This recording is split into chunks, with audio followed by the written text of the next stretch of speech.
the tabletop so that Le Petit chef does not trip as he likes running around. Place your napkins in your lap and make sure your plate is perfectly aligned with the magical circle of light. Please silence your phone so as not to disturb the other guests. And now, without further ado, allow me to introduce to you, all the way from France, measuring 6 centimeters, the world's smallest chef, Le Petit chef. Bonjour.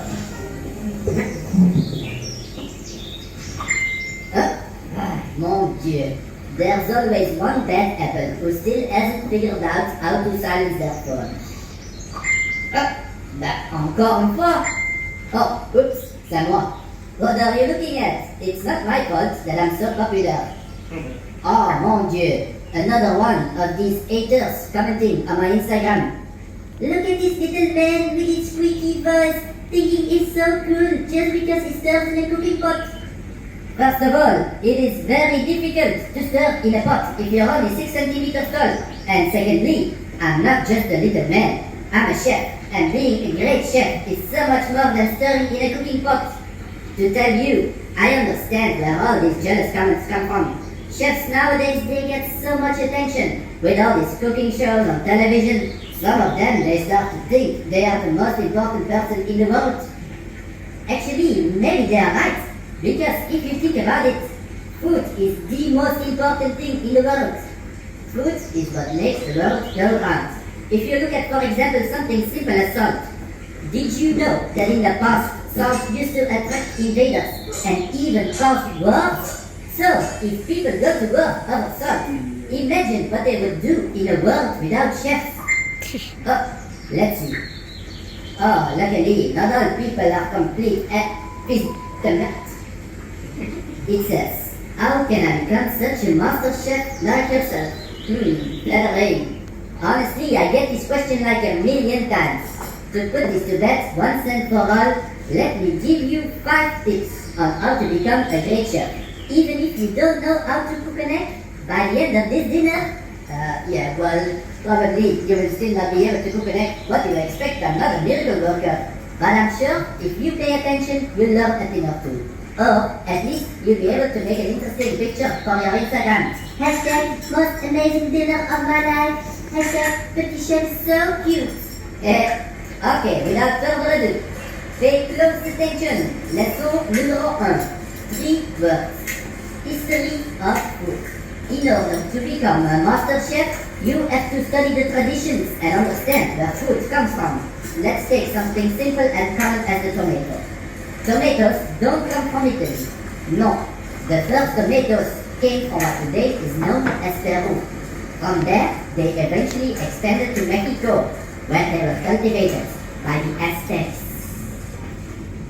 The Aztecs grew tomatoes on chinampas, which were floating gardens around their capital city Tenochtitlan. In the 16th century, the Spanish conquistador Don Hernán Cortés arrived in the New World.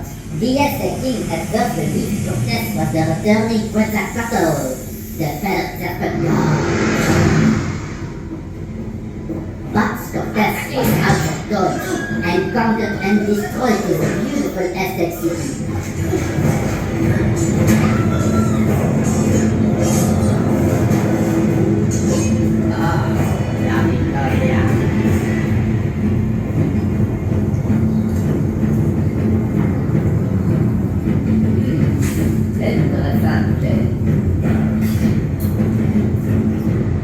When they sailed back to Europe, Cortés took tomato seeds with him.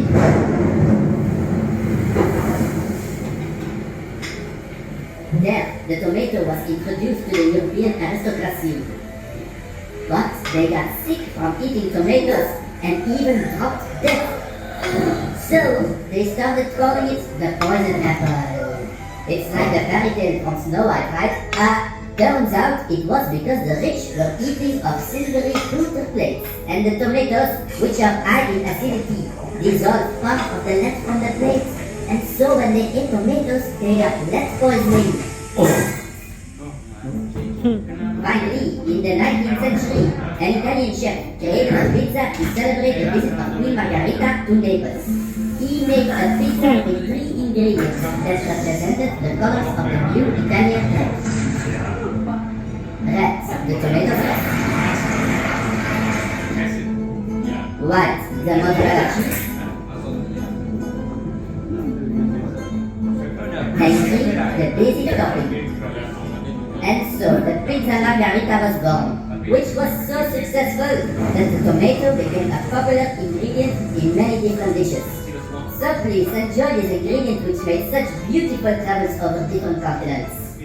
On a side note, we, the French, were convinced that tomatoes had powerful aphrodisiac qualities, and so we called them pommes d'amour, love apples. So, if we go home later tonight and have a nice evening, you know what I mean? Yes, well, anyways, you can thank me later. Bon appetit!